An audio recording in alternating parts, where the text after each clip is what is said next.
बरोबर. आणि सर्व्हिसमध्ये पण आम्ही म्हणजे माझे स्टाफ वगैरे त्यांना हायजीन वगैरे मेंटेन करूनच सर्व म्हणजे काम करण्यासाठी आम्ही सल्ला देत असतो. मग त्यामुळे त्या पद्धतीने ते काम करतात आणि येणारे जे गेस्ट आहेत ते सर्वांना सर्व गोष्टी मिळाल्यात आणि याची खात्री देखील आम्ही करतो. तर मग याच्यामुळे कसं गेस्ट येणार आमचा जो क्लायंट आहे कस्टमर्स आहेत ते म्हणजे आम्हाला खुश होतात. म्हणजे की चला म्हणजे आमच्या सुरुवातीला ह्या अडचणी आल्या पण आता दुसरी गोष्ट याच्यावरती ओव्हरकम करण्यासाठी मी स्वतः जेवण बनवत असल्यामुळे एखादी गोष्ट समजा मला माझ्या शेफला नाही जमत आहे पण मग ती मी स्वतः करायचो. त्याच्यामुळे कसं आहे मला जे रिझल्ट पाहिजे ते मग मी ते रिझल्ट माझा एक इव्हेंट होता तर तिथे सर्वसाधारणपणे 1000-1500 लोकांचा जेवणाचा माझा कॉन्ट्रॅक्ट होता. तर तिथे जेवण मला समोरच्या पार्टीवाल्यांनी 1500 लोकांचं सांगितलं होतं पण अचानक 300-400 लोक वाढली. तर मग रात्रीचे 9:30-10 वाजले होते. तर मग मला त्यांचं जेवणाची व्यवस्था करून देणंच होतं. नमस्कार, मी वैष्णवी कदम. बिझनेस टॉक मराठी या खास मराठी पॉडकास्टमध्ये तुमच्या सगळ्यांचं पुन्हा एकदा स्वागत आहे. आज आपल्यासोबत आहेत हेमंत केदारी सर, ज्यांनी खूप कमी वयात आपल्या करिअरची सुरुवात केली आणि खूप कमी वयात आपल्या करिअरला सेट केलं आहे. भावा कॅटर्सचे सर्वेसर्वा हेमंत केदारी सर. सर नमस्कार. बिझनेस टॉक मराठी या मराठी पॉडकास्टमध्ये तुमचं स्वागत आहे. तुम्हाला इथे येऊन कसं वाटतंय सर? छान वाटतंय सर. तुम्ही हायर एज्युकेशन घेतलं आहे तरी तुम्ही ह्याच फील्डमध्ये येण्याचा निर्णय का घेतला? एज्युकेशन आणि बिझनेस ह्या दोन वेगवेगळ्या गोष्टी आहेत माझ्या हिशोबाने. तुम्ही शिक्षण घेता तर तुम्ही त्याच फील्डमध्ये जॉब करायला पाहिजे किंवा तुम्ही असं काही नाही. जशी तुमची आवड असेल त्या पद्धतीने तुम्ही जर काम केलं तर तुम्हाला त्याचा आनंदही भेटतो आणि तुम्हाला सक्सेस भेटण्याचे चान्सेस खूपच असतात. तर त्यामुळे मग मला आता लहानपणापासून जेवण बनवण्याची आवड होती आणि कुठेतरी मला माझं 12वीचं शिक्षण झाल्याच्या नंतर हॉटेल मॅनेजमेंट करायची इच्छा होती पण काही कारणास्तव मला त्या गोष्टी करता आल्या नाही. मग त्याच्यानंतर माझं जसं इंजिनिअरिंगचं शिक्षण पूर्ण केलं मी त्याच्यानंतर मी 1-2 वर्ष जॉबही केला. पण ते जॉब केल्याच्यानंतर बिझनेस हा आपल्यासाठी योग्य आहे जॉबपेक्षा. तर मग त्याच्यामुळे मग मी हा बिझनेस करण्याचा निर्णय घेतला. ह्या व्यवसायाच्या सुरुवातीला काय संकट आली तुम्हाला? कोणत्या आव्हानांना तुम्हाला तोंड द्यावं लागलं? संकट बोलण्यापेक्षा एक प्रोसेस होती ती. तर मग सुरुवातीला मी जेव्हा हा बिझनेस करण्याचा निर्णय घेतला याच्या अगोदर फक्त जेवण बनवणे आणि आपल्याला बिझनेस करायचा ही फक्त संकल्पना मनात होती. पण मला बिझनेस चालू करण्यासाठी माझे एक मित्र होते केटरर्स. तर त्यांच्याकडे मी शिकण्यासाठी खास गेलो. तर त्यांच्याकडे मी शिकायला जात असताना तर मला तिथे गेल्याच्या नंतर बऱ्याच गोष्टी नवीन होत्या आपल्यासाठी, आव्हानात्मक होत्या. स्टार्ट टू एंड म्हणजे तुम्हाला काय प्रोसेस त्या सर्व माहिती पडल्या. म्हणजे तुमचा आता फक्त केटरिंगचं बिझनेस म्हणजे फक्त जेवण बनवणे नसून त्यामध्ये मॅनेजमेंट असतं. तर तुम्हाला सर्व गोष्टी प्रॉपरली मॅनेज कराव्या लागतात आणि एक्झिक्यूट कराव्या लागतात. तर तिथे कसं सुरुवातीपासून तुम्हाला तसं याच्यामध्ये राशन, नंतर भाजीपाला, परत भांड्यांचं मॅनेजमेंट, भांडी गोळा करणे ह्या सर्व गोष्टी असतात त्याच्यामध्ये. मग नंतर तुमचं जर जिथे तुमचं इव्हेंट होणार आहे तर तिथे तुम्हाला 1 दिवस अगोदरच जावं लागतं. मग नंतर तुमच्या माणसांची व्यवस्था, तुमचे जे येणारा स्टाफ आहे त्यांची राहण्याची सोय, या सर्व गोष्टी असतात. तर ह्या सर्व गोष्टी मला तिथे गेल्याच्या नंतर माहिती पडल्या. त्याच्यानंतर मला अंदाज आला चला आपल्याला काय काय करावं लागेल आणि आपण अगोदर काय विचार करत होतो. तर मग याच्यामध्ये लेबर किंवा आपण स्टाफ म्हणू शकतो यांचं सांभाळ करणे ही आव्हानात्मक गोष्टी आहेत की तुम्हाला गोळा. कारण तुमचा कुठलाही बिझनेस तुम्ही करता तर तुम्हाला तुमचा जो स्टाफ आहे तो तुम्हाला विश्वासू असला पाहिजे. तुमचा जर टीम जर तुमची चांगली विश्वासाने असेल तर तुमचा बिझनेस कधी चांगला फ्लो होतो आणि तुम्हाला सक्सेस होण्याचे चान्सेस जास्त. तर मग ह्या बिझनेसमध्ये शक्यतो लेबर्स आणि स्टाफ जो आहे तो तुम्हाला सांभाळून ठेवणे खूप महत्त्वाचं आहे. तर ती गोष्ट तिथे गेल्यावरती मला समजलं की म्हणजे प्रत्येक टप्प्यावर तुम्ही एक नवीन गोष्ट शिकत गेलात. हो. आणि बिझनेस फुलत गेला. बरोबर. नंतर मग हळूहळू मी जसं इकडे आता मी जसं ट्रेनिंग घेतल्याच्या नंतर मला समजलं चला मग छोट्या छोट्या ऑर्डर्स घ्यायला लागलो मी. 100-200 लोकांच्या ऑर्डर्स. मग तिथून मला कॉन्फिडन्स आला चला आपण अजून मोठंही काम करू शकतो. मग त्याच्यानंतर मग हळूहळू ऑर्डर्स माझ्या वाढत गेल्या. मी मोठं मोठं काम घेत गेलो आणि तसं मग गोष्टी नवीन नवीन अजूनही शिकतच आहे त्यामध्ये. कारण का शिकण्याची प्रोसेस ही कधी तुमची संपत नाही. तुम्ही किती काम करा पण तुम्हाला नवीन नवीन गोष्टी नव्याने येतच असतात तुमच्या समोर. तर मग त्याचा असं आव्हानात्मक होतं. तर नंतर मी बिझनेस चालू केल्याच्या नंतर पण 1-2-3 महिन्यात लगेच कोविड आला. मी 2019-20च्या दरम्यानमध्ये बिझनेस चालू केला आणि लगेच 2-3 महिन्यामध्ये कोविड आला. कोविड आल्याच्या नंतर माझा सर्व बिझनेस ठप्प झाला ऑलमोस्ट 6 to 7 मंथसाठी. त्याच्यामध्ये मी काही करू शकलो नाही. पण 1-2-4 महिन्यामध्ये जसं कोविडचं कमी व्हायला लागलं तर त्याच्यानंतर मग मी हळूहळू माझ्या ऑर्डर्स परत चालू झाल्या आणि नव्याने परत सुरुवात केली आणि मग तिथून मला ऑर्डर चालू झाले. तर मग असा ओव्हरऑल म्हणजे शिकण्याची प्रोसेस होती. अजूनही शिकतोय आणि बऱ्याच गोष्टी शिकायला मिळाल्या. त्यामध्ये काही अडचणी आल्या, काही गोष्टी शिकायला आनंदही मिळाला की चला नवीन गोष्टी आपण काहीतरी शिकतोय. बरोबर. कुठलंही क्षेत्र असलं तरी शिकण्याची प्रोसेस ही थांबत नाही. बरोबर. म्हणजे कोणत्याही क्षेत्रामध्ये नवीन नवीन गोष्टी येत असतात आणि जर आपल्याला प्रगती करायची असेल तर आपल्याला त्या गोष्टी शिकून पुढे जाणं खूप महत्त्वाचं आहे. एक्झॅक्टली. हे तुम्ही आम्हाला आज सांगितलं. या व्यवसायात येण्यासाठी किती इन्व्हेस्टमेंट लागली सर तुम्हाला? याच्यामध्ये बघा आता इन्व्हेस्टमेंटचा तर भाग आपण बघितला तर यामध्ये 2 भाग आहेत. आता हा बिझनेस जो आहे तुम्ही कमीत कमी इन्व्हेस्टमेंटमध्येही चालू करू शकता. एक तर आता केटरिंगचा जो बिझनेस त्यामध्ये युटेन्सिल्स वगैरे तुम्हाला जे काही किंवा भांडी कुंडी लागतात तर तुम्ही ते रेंटवरती घेऊनही चालू करू शकता. तुमच्याकडे जर कस्टमर आहे किंवा तुमच्याकडे प्रॉपर तुमचं स्टाफ आणि मॅन पॉवरचं तुमच्याकडे रिसोर्स वगैरे व्यवस्थित असेल तर तुम्ही, कारण का भांडी वगैरे आता आपण जिथे ज्या परिसरात राहतो इझिली आपल्याला भांडी वगैरे अवेलेबल होऊन जातात. तुम्हाला रेंटवरती सुरुवातीला तुमचा बजेट नसेल तर तो तुम्ही रेंटवरती घेऊनही ऑपरेशनल तुम्ही करू शकता. दुसरा भाग आहे याच्यामध्ये इन्व्हेस्टमेंट. समजा तुम्हाला स्वतःचा जर भांडी वगैरे घ्यायची असतील तर तुम्हाला स्वतः त्याच्यासाठी जागा, तुम्हाला गोडाऊनची गरज लागते. तर तुम्ही भांडी घेणार असाल तर, आणि तुम्हाला किचनसाठी जेवण बनवण्यासाठी जागाही लागते. तर ह्या गोष्टीची तुम्हाला व्यवस्था, जर तुम्ही भांडी घेणार असेल तर तुम्हाला गोडाऊनची व्यवस्था करणे आहे.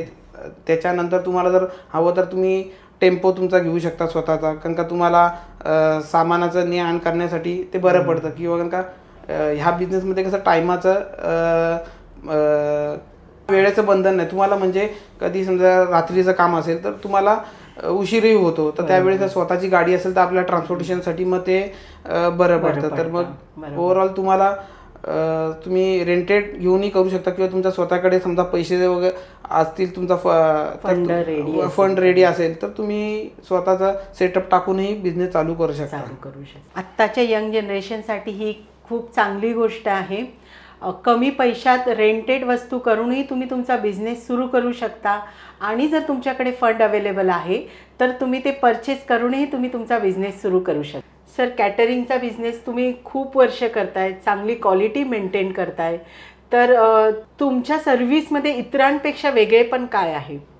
बघा आता सर्वसाधारणपणे आपण कॅटरिंगच्या व्यवसायाकडे जर बघितलं तर बऱ्याच लोकांचा समज असा आहे की कॅटरिंगचं जे जेवण आहे हे लो क्वालिटी आणि बजेट कॉम्प्रोमाइज करून बनवलं जातं. तर मी जेव्हा माझा बिझनेस चालू केला तेव्हा माझा हेतू असाच होता की आपण ह्या गैरसमज जो लोकांचा आहे तो आपण दूर केला पाहिजे आणि माझं ते ध्येय होतं. म्हणून मी माझ्या आता याचा टॅगलाईन पण असं ठेवलं की तुमचे समाधान आमचं ध्येय, आणि मी त्याच्याप्रमाणे काम करतो. तर मग माझ्या जेवणाची जी क्वालिटी आहे ती मी उत्तम ठेवण्याचा प्रयत्न करतो. माझे रॉ मटेरियल जे मी वापरतो ते ही चांगल्या दर्जाचं वापरतो. माझा इव्हन राशन वगैरे जे आहे ते मी डीमार्टमधनं खरेदी करतो. भाज्या वगैरे पण फ्रेश, म्हणजे एकदम आपण जे घरी ज्या पद्धतीने भाज्या वगैरे वापरतो त्या पद्धतीने वापरतो. तेल सनफ्लॉवर ऑइल वापरतो आम्ही, रिफाईंड ऑइल वापरतो. आणि दुसरी गोष्ट, जेवणाची जी टेस्ट आहे ती माझी युनिक आहे. मी म्हणजे तुम्ही माझं जेवण जेवलं तर तुम्हाला कॅटरिंगचं जेवण नसून तुम्हाला घरगुती जेवल्याचं एक फिलिंग देतं. तर मग तो एक माझा USP आहे. त्यामुळे मी आता बऱ्याच ठिकाणी आता जिथे काम करतो तर तिथे लोक मला स्वतःहून येऊन बोलतात की चला तुमचं जेवणाचं चव युनिक आहे किंवा आम्हाला घरी जेवल्यासारखं फिलिंग येतं. तर आम्हाला ते समाधानकारक वाटतं. बरोबर. आणि प्रत्येक उद्योजकासाठी ते एक महत्त्वाचं आहे की समोरून पोचपावती मिळते. बरोबर. आणि सर्व्हिसमध्ये पण आम्ही म्हणजे माझे जे स्टाफ वगैरे आहे त्यांना हायजीन वगैरे मेंटेन करूनच सर्व म्हणजे काम करण्यासाठी आम्ही सल्ला देत असतो. मग त्यामुळे त्या पद्धतीने ते काम करतात आणि येणारे जे गेस्ट आहेत ते सर्वांना सर्व गोष्टी मिळाल्या आणि याची खात्री देखील आम्ही करतो. तर मग याच्यामुळे कसं गेस्ट येणार आमचा जो क्लायंट आहे कस्टमर्स आहेत ते म्हणजे आम्हाला खुश होतात, म्हणजे की चला म्हणजे आमच्या तुमच्या कामाने हॅप्पी असतात. बरोबर. सर, तुम्ही कोणत्या प्रकारच्या कार्यक्रमासाठी कॅटरिंग सर्व्हिस प्रोव्हाइड करता? आपण सर्व प्रकारच्या कार्यक्रमाचे ऑर्डर स्वीकार करतो, जसं लग्न, पूजा, साखरपुडा, कॉर्पोरेट इव्हेंट्सपासून बेबी शॉवरपासून तुमचे फॅमिली प्रायव्हेट फंक्शन, आपण सर्व प्रकारचे ऑर्डर स्वीकार करतो. व्हेज नॉनव्हेज दोन्ही प्रकारचे आपण हे ऑर्डर स्वीकार करतो. त्यामध्ये व्हेजसाठी आपला वेगळा सेटअप असतो, नॉनव्हेजसाठी, कारण का बऱ्याच लोकांना डाऊट असतं की चला व्हेज आणि नॉनव्हेज एकाच युटेन्सिल्समध्ये जर किंवा भांड्यामध्ये जर ते बनवत असेल तर त्यांना ते जमत नाही. तर मग आपला जो सेटअप आहे तो व्हेज जेवणासाठी आपण वेगळ्या भांडी वापरतो, नॉनव्हेज जेवणासाठी वेगळी भांडी वापरतो आपण. बरोबर. आणि सेटअप लावतानाही तुम्ही तसंच वेगवेगळं लावता? हो. कॅटरिंगच्या सर्व्हिसमध्ये ग्राहकांच्या वेगवेगळ्या मागण्या असतात किंवा आवडीनिवडी असतात, तर ते तुम्ही कसं सांभाळता? आता आम्हाला शक्यतो माझा एक मेनू कार्ड ठरलेला आहे, तर तो मेनू कार्ड मी माझ्या ग्राहकांसोबत शेअर करतो. पण त्याच्या व्यतिरिक्त पण त्यांची जर काही डिमांड असेल तर त्याच्यामध्ये अनोखा कुठला पदार्थ असेल तर तो पदार्थ आम्ही स्वतः ट्रायल आणि एरर चेक करतो आणि माझे शेफ्स आहेत त्यांचा सल्ला घेतो आणि आम्ही त्याच्यावरती वर्कआउट करतो आणि ते व्यवस्थित होईल याची खात्री करतो. किंवा आमच्याकडे प्रोफेशनल शेफ्स बोलवतो आम्ही, समजा अनोख्या कुठली डिश असेल तर मग त्यांना बोलून आम्ही तो पदार्थ बनवला जातो. त्यामध्ये आम्ही सर्व अगोदर ट्रायल अँड एरर करतो जेणेकरून तो पदार्थ व्यवस्थितच झाला पाहिजे. बरोबर. आणि मग हे ट्रायल झाल्यानंतरच तुम्ही समोरच्यांना सांगता की हे पदार्थ आम्ही ऑर्डर घेऊ शकतो? बरोबर. आता काही कधी कधी आम्हाला कल्पना म्हणजे कधी एखादा पदार्थ आम्ही बनवलेला नसतो, मग त्यावेळी मग मी क्लायंटला सांगतो की आम्ही आमच्या टीमसोबत चर्चा करतो, तुम्हाला कशा पद्धतीचं हवं आहे त्या पद्धतीने आम्ही बनवून देऊ शकतो. कारण शक्यतो आम्ही बनवतो, कारण का सर्व पदार्थ आम्ही बनवतोच, पण कधी कधी गोष्टी कशा होतात की आपण जे रेग्युलर बनवतो आणि जे अचानक एखादा कुठली गोष्ट आपल्याला नवीन बनवायची असेल तर मग त्यासाठी मग एकदा मला त्यांच्याशी संपर्क करावा लागतं. कारण का माझा एक हेतू असतो की चला आपण एखादी गोष्ट जी बनवतो ती व्यवस्थितच झाली पाहिजे. कारण की माझा हेतू असा असतं की आपण जे पदार्थ बनवतो ते आपल्या ग्राहकांना आवडलंच पाहिजे आणि ते चांगलंच झालं पाहिजे. त्यामुळे आम्ही क्रॉस व्हेरीफाय एकदा करतो आणि त्याच्यानंतरच मग ती पदार्थ आम्ही कस्टमरला किंवा आम्ही आमच्या मेनूमध्ये सर्व्हिसला देतो. तुमच्या मेनूमध्ये काही खास डिश आहेत का किंवा काही सिग्नेचर आयटम? हो आहेत ना. आता ॲक्च्युली मला नॉनव्हेज बनवायला म्हणजे आवडतं, तर माझे chicken korma, mutton korma, chicken biryani, veg biryani हे माझे सिग्नेचर डिशेस आहेत. तर ह्या मी स्वतः म्हणजे खूप वेळा म्हणजे ट्रायल केलेल्या आहेत आणि मी स्वतः बनवलेले आहेत. त्यामुळे मग ती एक प्रकारे माझी सिग्नेचर डिशेस झाली. आता व्हेजमध्ये बोललं तर व्हेज कुर्मा आणि स्वीट डिशेस पण आहेत बऱ्याच, त्या आम्ही स्वतः म्हणजे मी घरी बनवलेल्या आहेत. त्यामुळे मग त्याच्यावरती माझा चांगला हातखंडा आहे. तर मग त्या आता बऱ्याचदा कार्यक्रमामध्ये मी रेकमेंड करतो कस्टमरला आणि रेकमेंड केल्याच्या नंतर कस्टमर खुशी होतो की चला म्हणजे त्यांना आपण सांगितल्याप्रमाणे त्यांना आवडल्या डिश तशी आवडली जाते. त्यांना त्यांच्याकडून चांगला प्रतिसाद येतो आणि चांगला फीडबॅक देतात मला. तुम्हाला तुमच्या ग्राहकांकडून कायम चांगला प्रतिसाद असतो. आम्ही पाहतो रिव्ह्यूजमध्ये पण खूप छान बोललं जातं तुमच्याबद्दल, तुमच्या सर्व्हिसबद्दल, तुमच्या डिशेसबद्दल. तरी हे सगळं करत असताना आपल्याला कुठेतरी एक चॅलेंज येतोच आपल्या बिझनेसमध्ये. तो तुम्ही कसा हँडल करता?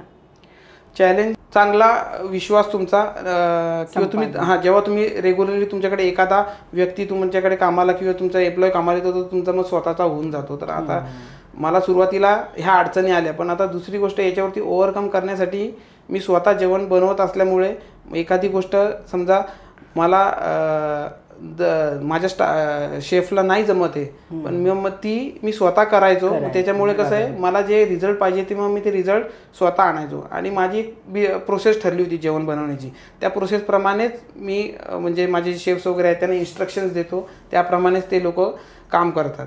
मग त्यामुळे कसं तुमच्या जेवणाच्या टेस्टमध्ये फरक पडत नाही आणि क्वालिटी तीच मेंटेन राहते.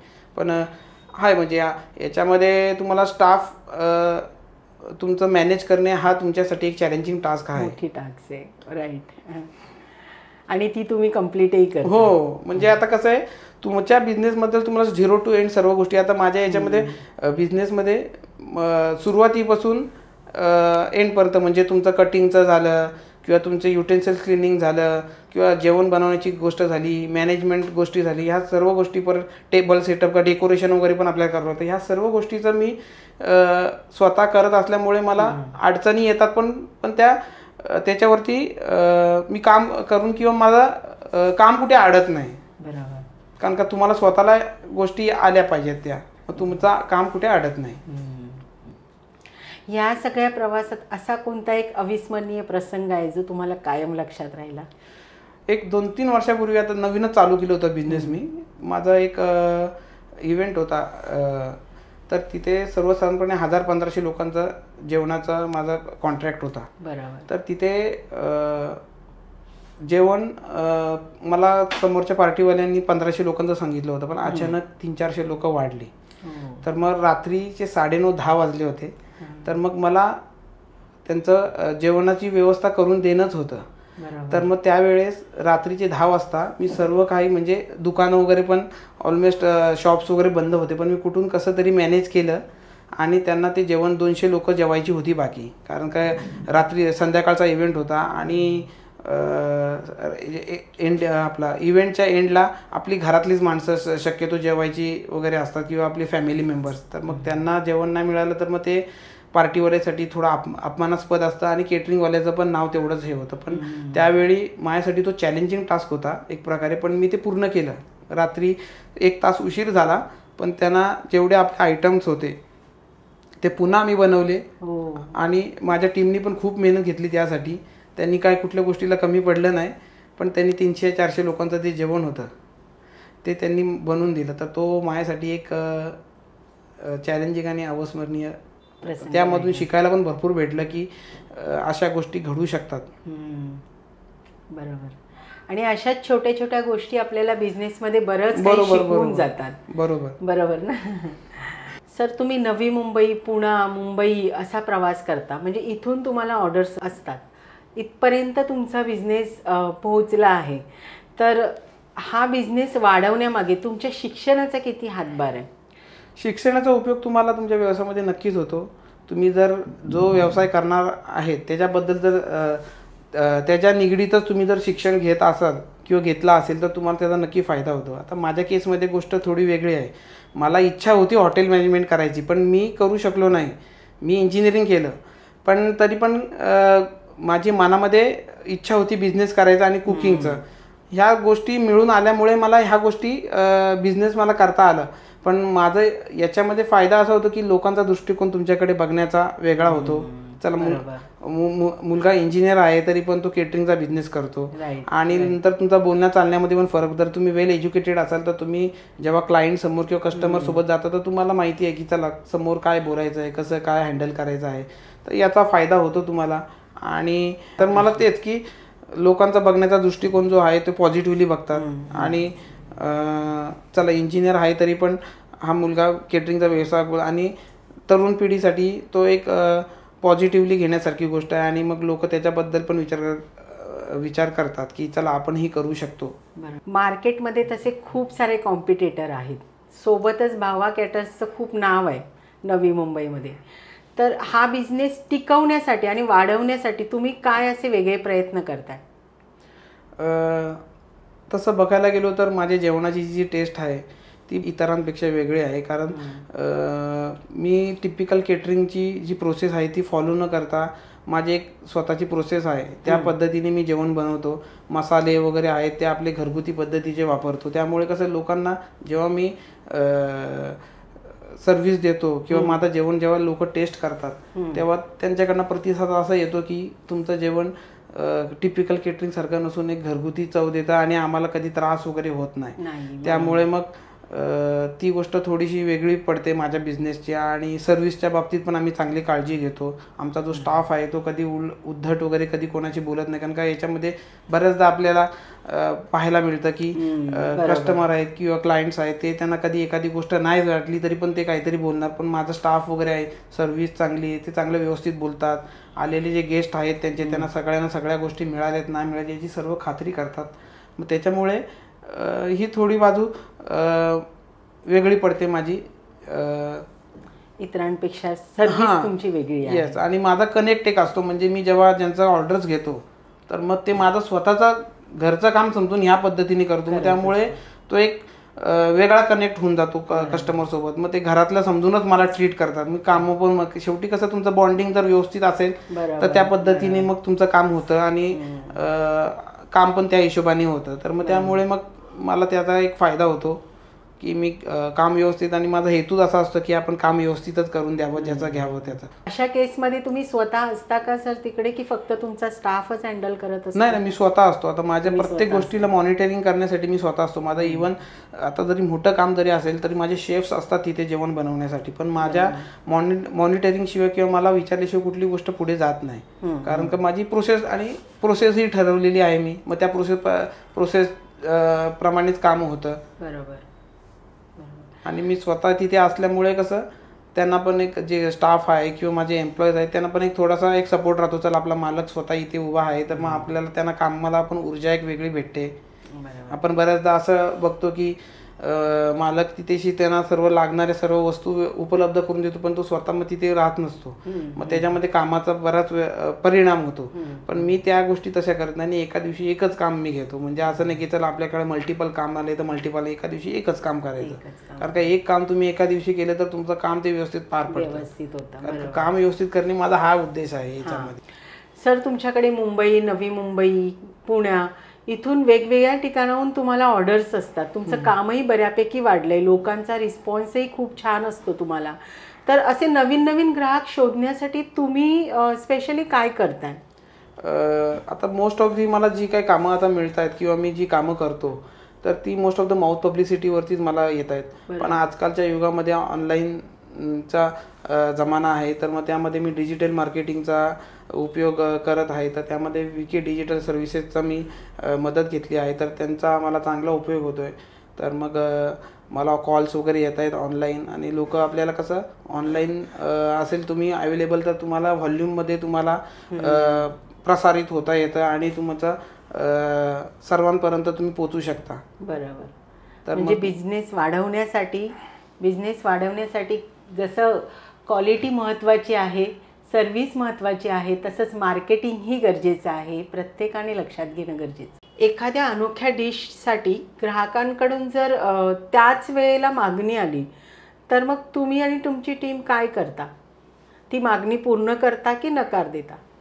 म्हणजे तुमचं म्हणणं असं आहे की मला अचानक एखादी म्हणजे काम एखाद्या डिशसाठी जर मागणी आली. ओके. याच्यामध्ये कसं आहे, शक्यतो असा कधी वेळ येत नाही, पण एक दोनदा असं झालं होतं की म्हणजे की एका कस्टमरने आम्हाला डिमांड केलं होतं की तुम्ही आम्हाला हा मेनू बनवून देऊ शकता का. तर मग आम्ही त्यावेळेस आमची अवेलेबिलिटी आणि फिजिबिलिटी बघतो. बरोबर. ओके. तर आम्हाला जर त्या गोष्टी फिजिबल असतील तर त्यांना नक्कीच आम्ही त्या गोष्टी करून देतो. बरोबर. कारण एखादी गोष्ट बनवण्यासाठी त्यासाठी आपल्याकडे सामग्री अवेलेबल असणे महत्त्वाचं आहे. तर मग ते जर अवेलेबल असेल तर आम्ही त्यांची ती इच्छा पूर्ण करून. शिवाय वेळ ही महत्त्वाची आहे. कोणत्या वेळेला ती रिक्वायरमेंट आली, बरोबर, की आपण कसं अवेलेबल करू शकतो किंवा मॅनपॉवर किती आहे, ह्या सगळ्या गोष्टी खूप महत्त्वाच्या. एकदा असाच एक प्रसंग आला. माझा इव्हेंट दुपारचाच इव्हेंट होता. तर त्यामध्ये क्लायंट्सचे 2-3 गेस्ट होते, त्यांचा उपवास होता. तर ते काही जेवणाची काही आस्वाद घेऊ शकणार नव्हते. त्यामुळे मग त्यांच्या व्यवस्थेसाठी आम्ही इमर्जन्सीमध्ये त्यांना उपवासाचं काय द्यायचं तर ते आमच्यासाठी प्रश्नचिन्ह होता. तर मग आम्ही वरी तांदूळ आपल्याकडे येतं वस्तू गोष्ट, तर त्याची आम्ही अरेंजमेंट केली आणि मग त्यांना मग ते बनवून दिलं. ओके. तर मग त्यांना तो नाश्ता आम्ही सर्व करून देऊ शकलो. तर मग अशा काही गोष्टी आहेत. कधी कधी स्वीट आयटम्स आहेत, तर स्वीट आयटम्स पण आधी आम्हाला कधी कधी रेकमेंड करतात किंवा आम्हाला फरमाईश करतात. तर मग त्यावेळेस आम्ही जर अवेलेबल असेल तर आम्ही त्यांना बनवून प्रोव्हाइड करतो. तुमच्या म्हणण्याप्रमाणे तुमच्या टीमचा खूप मोठा हातभार असतो तुमच्या प्रत्येक ह्या इव्हेंटमध्ये किंवा प्रत्येक ह्या सर्व्हिसमध्ये. तर ह्याच टीमला उत्साही ठेवण्यासाठी तुम्ही काय करता? बरोबर, अगदी चांगला प्रश्न विचारला तुम्ही. कारण का तुमची टीम चांगली असेल तर तुमचं काम कधी चांगल्या तऱ्हेने पार पडतं. तर मग प्रत्येक म्हणजे कुठलाही तुम्ही बिझनेस करा, तुमची टीम चांगली असेल तर तुमचं काम चांगलं व्यवस्थित होतं. तर माझ्या टीमसाठी मी त्यांना खाण्यापिण्याची व्यवस्था चांगली देतो. आता मोठं काम जर आमचं शक्यतो असेल तर आम्ही आदल्या दिवशी तिथे पोहोचतो, जेणेकरून ते पण तिथे अगोदरच पोहोचतात. आणि मग पोहोचल्यानंतर त्यांची राहण्याची व्यवस्था आम्ही करून देतो. मग सकाळी उठून लवकर त्यांना ते सर्व कामाला वगैरे सुरुवात होते. तर मग ते अगोदरच पोचले असेल तर त्यांना त्रास, कारण का याच्यामध्ये लोडिंग वगैरे आमची भांडी वगैरे इकडे तिकडे भांडी लोडिंग करून तिथे पोचवायचं असतं. तर मग ते कसं आम्ही अगोदरच पोचल्यामुळे त्यांना ते पण रिलॅक्स होतात, दुसऱ्या दिवशी कामे आरामात करतात. आणि माझे जे स्टाफ आहे त्यांना माझे इन्स्ट्रक्शन्स पण असतात अगोदर. प्रत्येकाला काम मी समजावून देतो, तुम्हाला कुठलं काम करायचं आहे. तर शेफ आहे तर त्यांना मी आपलं मेनूमध्ये काय काय आयटम, किती क्वांटिटी घ्यायचं आहे, काय घ्यायचं, त्यांना अगोदर इन्स्ट्रक्शन असतात. बाकी कटिंग करणारे जे आम्ही जे स्टाफ असतो त्यांना मी सांगतो की किती भाजी कटिंग करायची, तिची साईज कटिंग काय पाहिजे आपल्याला, कसं काय.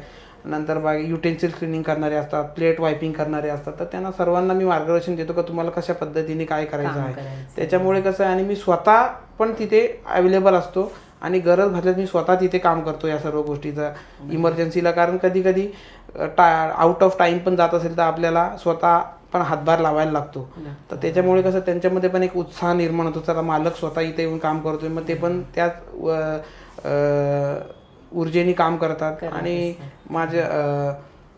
मी कधी कुठल्या स्टाफला आरडाओरड वगैरे हा काय प्रकार करत नाही. आता केटरिंग लाईनमध्ये बऱ्याचदा जे मालक लोक असतात काम व्यवस्थित झालं का शिवीगाळ वगैरे करतात, पण माझ्या कामाच्या ठिकाणी मी कुठल्या स्टाफला असं काही कधी करत नाही. त्यामुळे त्यांना एक माझ्याबद्दल एक प्रेम आणि एक आपुलकी वाटते की चला आपल्याला आपल्या पद्धतीने काम करायला भेटतं. आणि मी त्यांना त्यांचा फ्रीडम देतो. एकदा मी माझ्या इन्स्ट्रक्शन्स त्यांना दिल्या की ते त्याचे काम करायला मोकळे, मी त्याच्यामध्ये मग मी इंटरफिअरन्स करत नाही. मी फायनल रिझल्ट आला, मला असं वाटलं ही गोष्ट मी जसं सांगितल्याप्रमाणे नाही झाली, मग त्यांना सांगतो समजावून की ही गोष्ट आपल्याला अशी नाही करायची. मग त्यामुळे त्यांना ती गोष्ट व्यवस्थित समजते आणि ते कामही व्यवस्थित करतात.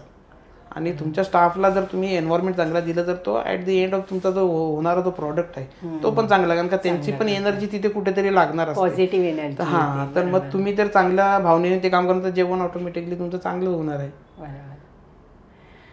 खूप कमी वयात तुम्ही तुमचा बिझनेस सुरू केलात आणि सेट केलात, तर तुम्ही नवीन जनरेशनला काय सांगाल सर की बिझनेस कसा सेट करायला पाहिजे आणि त्यासाठी काय करायला? तुम्ही जर बिझनेस करू नवीन जनरेशन, जर यंग जनरेशन शक्यतो त्यांना बिझनेस स्टार्ट करायचा असेल तर मी हेच म्हणेन की तुम्ही सर्वप्रथम पहिले तुम्हाला जो व्यवसाय करायचा आहे किंवा कुठलंही काम करायचं आहे, तुम्ही त्याची सर्वप्रथम माहिती गोळा करणे हा महत्त्वाचा भाग आहे. तुम्हाला त्याच्याबद्दल ज्ञान घेणे महत्त्वाचं आहे. ते ज्ञान घेतल्याच्या नंतर तुम्ही हवं तर एक्सपर्टचा सल्ला घ्या. त्या फील्डमध्ये किंवा त्या व्यवसायामध्ये असणारे एक्सपर्ट लोक आहेत त्यांच्याकडे तुम्ही मार्गदर्शन घ्या. ते घेतल्याच्या नंतर तुम्हाला आयडिया येते की तुम्हाला त्यातल्या प्रोसेस समजतात. तुम्हाला आयडिया येते की आपण ही गोष्ट करू शकतो, नाही करू शकत, करण्यासाठी मला याच्यामध्ये काय काय पावलं उचलायला लागतील, मला कुठल्या गोष्टी शिकाव्या लागतील. त्याच्यानंतर तुम्ही बाकी इन्व्हेस्टमेंटचा वगैरे भाग आला याच्यामध्ये. त्याच्यामध्ये तुमची रिस्क कमी होते, याच्यामध्ये फेल होण्याचे चान्सेस कमी होतात. तुम्ही कोणाच्या अंडर जर काम केलं असेल, तुम्ही 4-6 महिने जर काम केलं तर तुम्हाला ऑटोमॅटिकली जे काय प्रोसेस असतात तुमच्या बिझनेसमधल्या किंवा तुम्हाला स्टार्ट टू एंड सर्व गोष्टी तुम्हाला प्रोसेस माहिती असणे महत्त्वाचं आहे. बरोबर. म्हणजे तुम्हाला कधीही कुठे अडचण आली तर तुम्ही ते सॉर्ट आउट करता आलं पाहिजे तुम्हाला, का तुमचं काम कुठे अडकता कामा नाही. तुम्हाला सर्व गोष्टी माहिती होत नाही प्रत्येक प्रोसेस, पण तुम्हाला ओव्हरव्ह्यू तरी असला पाहिजे तुमच्या बिझनेसचा. मग तुम्ही तुमचा जो रिसोर्स आहे, तुम्ही ज्या कामासाठी जो रिसोर्स लावला त्याला तुम्ही ॲटलिस्ट सल्ला देऊ शकता का ही गोष्ट कुठल्या पद्धतीने कार्य केली पाहिजे. बरोबर. तर मग मी हेच म्हणेन की तुम्ही अगोदर मार्गदर्शन घ्या, तुम्ही त्याचा अभ्यास करा आणि नंतर त्याच्यामध्ये तुम्ही उतरू शकता. हां, सर उतरू शकता. त्याच्यामध्ये तुमची रिस्क कमी होते आणि तुम्हाला प्रोसेस माहिती करणे आपला उद्देश असा असला पाहिजे की आपल्याला प्रोसेस माहिती करून घ्यायचं आहे. घ्यायचे. प्रोसेस माहिती करून घेतली का तुम्हाला ऑटोमॅटिकली तुम्हाला सक्सेस होणार. आणि आपण जी सर्व्हिस देतो किंवा तुम्ही जो बिझनेस करता तो ग्राहकाचा समाधान झाला पाहिजे. बाकी तुमचा बिझनेस या चांगला बूस्टअप होतो त्याने किंवा तुम्हाला लोकांचा प्रतिसाद ऑटोमॅटिक मिळणार. तुम्ही जर चांगलं काम केलं तर तुम्हाला लोक चांगलंच बोलणार मिळणार आहे. बरोबर आहे. सरांनी हे खूप छान सांगितलं नवीन जनरेशनसाठी की बिझनेससाठी फक्त इन्व्हेस्टमेंटचा विचार नका करू, तर जो बिझनेस तुम्हाला करायचा आहे त्याचं आधी शिक्षण घ्या, त्याच्याबद्दल समजून घ्या, त्याचा अनुभव घ्या, छोट्या प्रमाणात तो सुरू करा. त्याच्या अनुभवातून बऱ्याचशा गोष्टी आपल्याला शिकता येतील आणि मग आपल्या व्यवसायाची सुरुवात करा. आणि जर तुम्ही चांगली सर्व्हिस देताय तर तुमचा व्यवसाय हा नक्की वाढतो. सर, ह्या सगळ्या प्रवासामध्ये खूप चांगले वाईट अनुभव आपल्याला येत असतात खरं तर तुम्हाला तुमचं फील्ड असं आहे की जिथे तुम्ही खूप मजेदार गोष्टी अनुभवत असाल, तर असा एक मजेदार किस्सा आमच्या ऑडियन्सला सांगा जो तुम्ही अनुभव घेतलाय. मजेदार गोष्टी प्रत्येक इव्हेंटला काही ना काही होतच असतात. हो. मजेदार किस्सा म्हणजे आता माझ्याकडे येणारे लेबर्स आहेत तर ते वेगवेगळ्या फील्डमधले असतात, वेगवेगळ्या समाजामधले असतात. तर मग प्रत्येकाची भाषा वेगळी असते. कोण राजस्थानी आहे, आता कुक आमचे शेफ जे आहे ते राजस्थानी आहे, ते त्यांच्या भाषेमध्ये बोलतात. कोण आता नॉर्थ साईडचे असतात, कोण मराठी असतात. तर मग एकामेकाची काही आता बिहारी लोक असतात, तर मग ते त्यांच्या लँग्वेजमध्ये जेव्हा बोलतात तर मग आता तुम्ही बिहारीमध्ये माझ्याशी बोलताय आणि मी मराठीत बोलतोय, तर तुम्ही जेव्हा बिहारीमध्ये माझ्याशी बोलणार तर मला ते कसं थोडंसं कॉमेडी वगैरे वाटणार किंवा मग एकामेकाशी संपर्क करण्यासाठी ते थोडंसं लगेच समजून येत नाही. मग त्यामुळे मग ते हसी मजाक वगैरे म्हणजे अशा गोष्टी होत राहतात. आता एक 5-6 दिवसापूर्वीच माझा एक इव्हेंट होता, तर तिकडे एक नॉर्थ साईडचा मुलगा होता, तो हरियाणी होता. तर मग त्याची बोलण्याची स्टाईल अशी थोडी वेगळीच होती. म्हणजे तो काय असं बोलला तर तुम्हाला म्हणजे थोडंसं हसायलाच येणार. तर मग अशा गमती होत असतात. कधी कोण कोणाचं काय मस्करी मजा करत असतो. तर मग येतं म्हणजे असं कधी कधी आता जे आमचे जे कटिंग करणारे जे एम्प्लॉईज वगैरे असतात, कटिंग किंवा भांडी वगैरे सर्व उटकपटक, त्याला आम्ही घाटी वेटर्स म्हणून बोलतो. तर त्यांच्यामध्ये पण कधी आपापसात वाद होतात. तर मग ते पण मग 5 मिनिटासाठी भांडण करणं, मग 5 मिनिटाला मग अशा गमतीशीर मध्ये आम्हाला कधी कधी जाऊन सोडवायला जायला लागतं. त्यांना त्यांची समजूत घालावी लागते. कारण का कसं कामाचा लोड असतो भरपूर. मग कसं आहे, तो बोलतो तू काम कर, तो बोलतो हा काम कर. मग त्याच्यामध्ये त्यांच्यामध्ये आपापसात वाद होतात, पण चालतात म्हणजे त्या गोष्टी म्हणजे हसी मजाक मध्ये म्हणजे होऊन जातात त्या गोष्टी. बरोबर. फूडची क्वालिटी खूप छान आहे. पनवेलमध्ये, नवी मुंबईमध्ये भावा कॅटर्स खूप फेमस आहे. आम्हाला जर ऑर्डर करायचं असेल तर काय करावं लागेल? माझ्याशी संपर्क करण्यासाठी तुम्ही मोबाईलद्वारे माझ्याशी कॉन्टॅक्ट करू शकता आणि आपला इंस्टाग्राम, फेसबुकवरती पेजेस आहेत, तर त्याद्वारेही तुम्ही संपर्क करू शकता. तर तुमच्यासोबतचा आजचा पॉडकास्ट खूप छान झाला. तुम्ही इथे आलात त्यासाठी धन्यवाद. माझ्या ऑडियन्सला आणि स्पेशली यंग जनरेशनला तुम्ही जे मार्गदर्शन केलं, बिझनेस करण्यासाठी ज्या गोष्टी महत्त्वाच्या आहेत हे तुम्ही सांगितलं, त्याच्यासाठी खरंच धन्यवाद. आता ह्या तुमच्या मार्गदर्शनाचा माझ्या ऑडियन्सला खरंच खूप फायदा होईल. यातून खूप सारे लोक इन्स्पायर होतील आणि आपल्या बिझनेसला सुरुवात करतील अशी मी अपेक्षा करते. तुमचे देखील खूप खूप धन्यवाद. तुम्ही मला इकडे बोलवलं, माझ्या बिझनेसची माहिती इथे सांगण्याची तुम्ही मला संधी दिली आणि मी माझा प्रवास मांडण्याचा तुम्ही मला इथे प्लॅटफॉर्म दिला, तर तुमचे देखील धन्यवाद. तुम्ही मला इथे येण्याची संधी दिली, माझा बिझनेस इथे तुमच्या प्लॅटफॉर्मवर मांडण्याची संधी दिली आणि तुम्ही नवीन यंग जनरेशन जे मुलं आहेत त्यांना माझा हा जो प्रवास आहे तो ऐकवण्याची संधी दिली, तर तुमचे पण खूप खूप धन्यवाद. थँक्यू. आजचा पॉडकास्ट तुम्हाला कसा वाटला कमेंटमध्ये नक्की सांगा. यंग जनरेशनसाठी आजचा पॉडकास्ट हा एक इन्स्पिरेशन असेल. पॉडकास्ट कसा वाटला हे कमेंटमध्ये नक्की सांगा. काही प्रश्न असतील तेही विचारा. याशिवाय व्हिडिओला लाईक करायला विसरू नका, शेअर करायला विसरू नका. बिझनेस टॉक मराठी तुमच्या आमच्यासाठी, यशस्वी उद्योजकांसाठी.